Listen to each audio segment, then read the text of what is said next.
Nelayan yang baik hati melepaskan seekor ikan kecil, tetapi ikan kecil itu menjadi musuh bagi yang baik hati, tiba-tiba berenang ke ujung perahu, mendorong perahu kecil itu dengan cepat menuju tebing. Ketika nelayan jatuh ke dalam air danau yang dingin, yang terakhir dilihatnya adalah ekor perak ikan kecil itu yang melintas di tepi pusaran air. Yang muncul dalam hatinya bukanlah kemarahan, tetapi adalah suatu kesedihan yang mendalam. Ternyata kebaikan bisa berujung pada kolam kerikil. Air danau sangat dalam, lebih dalam dari yang dia duga. Nelayan itu dibesarkan di tepi danau, mengenal setiap arus tersembunyi di wilayah ini, tetapi tempat perahu terbalik adalah jurang yang belum pernah dia jelajahi. Ia tenggelam ke bawah, cahaya semakin redup, udara di paru-parunya hampir habis, dan saat ia bersiap untuk menyerah, ikan kecil itu muncul lagi. Ia berenang mengelilinginya, lalu menggigit lengan bajunya, menariknya ke arah yang lebih dalam. Nelayan itu berjuang, mengira makhluk kecil yang jahat ini ingin menyeretnya ke dasar air dan menghabisinya, namun di tepi kesadarannya yang samar, ikan kecil itu membawanya ke celah batu di dasar air. Kepalanya tiba-tiba muncul ke permukaan, di celah batu itu ternyata ada udara. Nelayan itu terbaring di atas batu yang menonjol, batuk hebat, memuntahkan air danau yang masuk, celah itu sempit.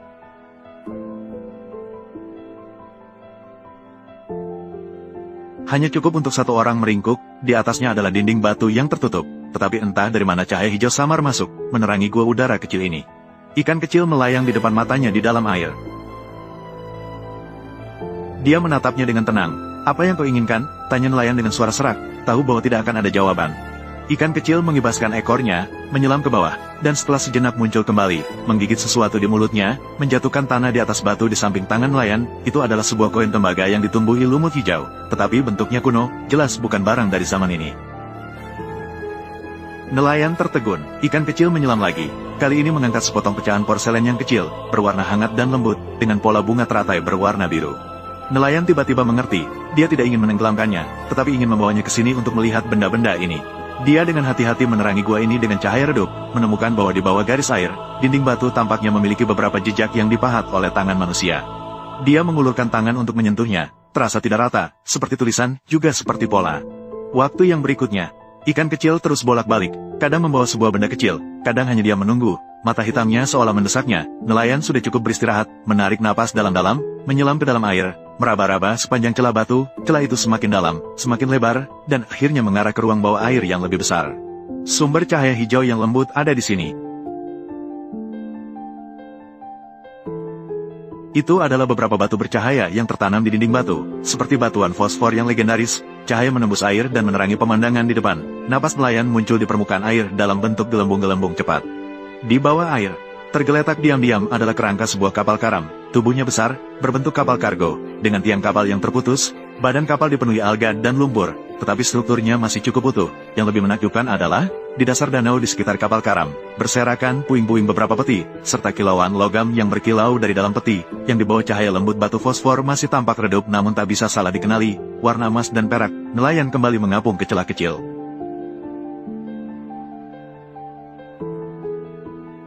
Jantungnya berdebar. Dia bukan orang yang serakah, tetapi pemandangan di depannya terlalu mengejutkan. Legenda tentang kastil di dasar danau telah beredar lama di daerah ini. Dikatakan 100 tahun yang lalu ada armada yang mengangkut perak resmi hilang lagi. Apakah ini kapal itu? Jika benar, kekayaan itu cukup untuk mengubah nasib banyak orang. Ikan kecil berenang di depannya. Dengan cemas ia berputar-putar, lalu menunjuk ke arah kapal karam, kemudian tiba-tiba menunjuk ke atas tempat mereka datang, menggerakkan ekornya dengan kuat. Nelayan melihatnya. Sebuah pemikiran yang samar mulai menjadi jelas. Tebing, air terjun, aliran air yang cepat. Apakah kapal ini berasal dari air terjun itu? Terdiam di sini. Dan ikan kecil mendorongnya ke tebing, membalikkan perahu kecil. Apakah itu untuk menghentikannya mendekati air terjun yang mematikan, atau untuk membawanya menemukan rahasia kapal karam ini? Saat itu juga,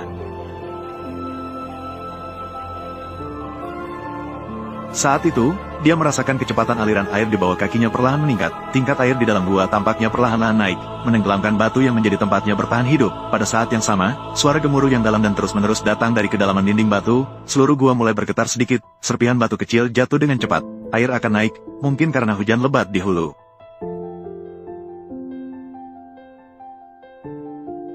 Itu mungkin juga karena pasang surut. Danau besar ini konon terhubung dengan sungai bawah tanah, tingkat air akan berubah secara berkala.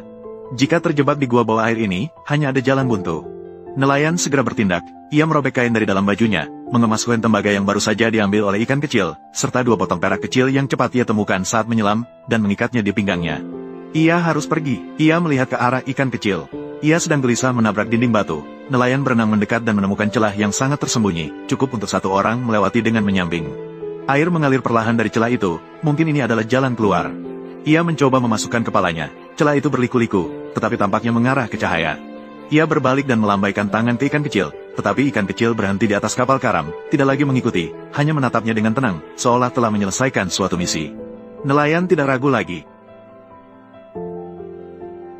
Ia menarik napas dalam-dalam terakhir, menyusup ke dalam celah, jalur itu sempit dan terjal, sesekali menggores tubuhnya, udara di paru-parunya cepat habis. Saat ia hampir kehabisan napas, di depannya terbuka dengan jelas, cahaya yang kuat mengalir masuk. Ia berjuang untuk naik ke permukaan, menerobos air, sinar matahari menyilaukan, ia menghirup udara dengan rakus, dan menyadari bahwa ia sudah berada jauh di hilir air terjun tebing. Dekat tepi danau terdapat alang-alang. Dia dengan kelelahan merangkak ke darat, terjatuh di atas rumput dan tidak bisa bergerak lama, tas kecil yang keras di pinggangnya menempel padanya.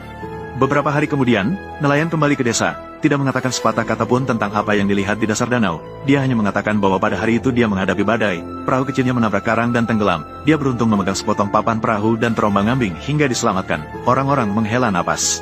Sudahlah, dia diam-diam mencari seorang guru tua yang dapat dipercaya dan berpengetahuan luas, mengeluarkan barang-barang yang rusak itu untuk ditanyakan. Guru tua itu mengenakan kacamata, memeriksa koin tembaga itu dengan teliti, kemudian meraba potongan itu. Setelah berpikir sejenak, dia berkata, koin ini adalah Yungji Tongbao dari dinasti sebelumnya, sudah lebih dari 120 tahun yang lalu. Potongan ini terlihat seperti barang dari pabrik resmi saat itu, bukan untuk digunakan oleh masyarakat umum. Dari mana kamu mendapatkannya? Nelayan menjawab samar bahwa itu adalah barang lama yang diangkat dari danau. Guru tua itu dengan ragu berkata, itu benar, ada yang disebutkan dalam catatan seni, pada masa dinasti sebelumnya, selama era Jiayu, ada armada yang mengangkut pajak dan barang persembahan yang melewati danau ini, mengalami bencana angin yang jarang terjadi, seluruh armada kapal menghilang, tidak terlihat orang hidup, tidak terlihat mayat, menjadi sebuah kasus yang belum terpecahkan. Sepertinya sudah tenggelam di danau ini. Nelayan akhirnya menghilangkan keraguan terakhirnya. Itu memang merupakan kekayaan besar yang tidak diketahui orang, dan juga melambangkan banyak jiwa yang terjebak di dasar danau. Beberapa hari kemudian, nelayan mengemudikan perahu kecil yang baru dibuat, kembali ke dekat perairan itu. Ia melemparkan jaring ikan, menangkap beberapa ikan, dan dengan lembut melepaskan beberapa yang paling kecil kembali ke dalam air. Ia berpikir tentang ikan kecil berwarna perak itu, mengapa ia membawanya untuk menemukan kapal karam. Apakah itu kebetulan, atau petunjuk dari takdir? Akhirnya ia membenturkan dinding batu, apakah itu untuk mendorongnya pergi, atau ingin memberitahunya sesuatu yang lain. Suatu sore,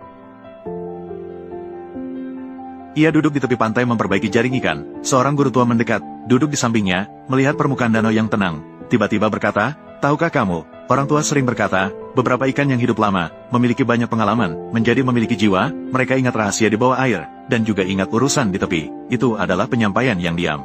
Selain emas dan perak, mungkin ada hal lain, seperti surat permohonan bantuan yang tidak sempat dikirim, seperti nelayan yang mati menjaga keponakannya, dan seperti beberapa kebenaran yang seharusnya tidak tenggelam dalam kegelapan. Nelayan itu menggigil, jarinya tertusuk oleh paku, dia melihat darah menetes. Tiba-tiba, semua yang dilihatnya di bawah air hari itu memiliki makna yang lebih berat. Tabrakan ikan kecil yang tampaknya menjadi musuh bagi yang baik hati, mungkin bukan balas dendam, tetapi sebuah pencerahan yang berbahaya. Dia tidak segan-segan menggunakan cara yang paling ekstrim untuk membuatnya menghindari bahaya yang sebenarnya di bawah permukaan perairan itu, mungkin arus deras, mungkin pusaran air, atau mungkin juga keserakahan dan kutukan yang ada di kastil itu, yang cukup untuk menelan hati manusia, dan membuatnya melihat kapal karam, mungkin hanya ingin memberitahunya bagaimana sejarah ditelan oleh danau, beberapa kekayaan dan dosa selamanya tenggelam dalam kegelapan, lebih baik daripada diangkat kembali. Nelayan itu tidak pergi menangkap ikan di perairan itu, dia tetap berlayar setiap hari, melempar jala di tempat yang aman dan familiar. Dia masih akan melepaskan ikan kecil yang belum tumbuh. Orang-orang berkata bahwa setelah mengalami bencana besar itu, keberaniannya berkurang. Hanya dia sendiri yang tahu bahwa dia bukan takut, tetapi memiliki rasa hormat.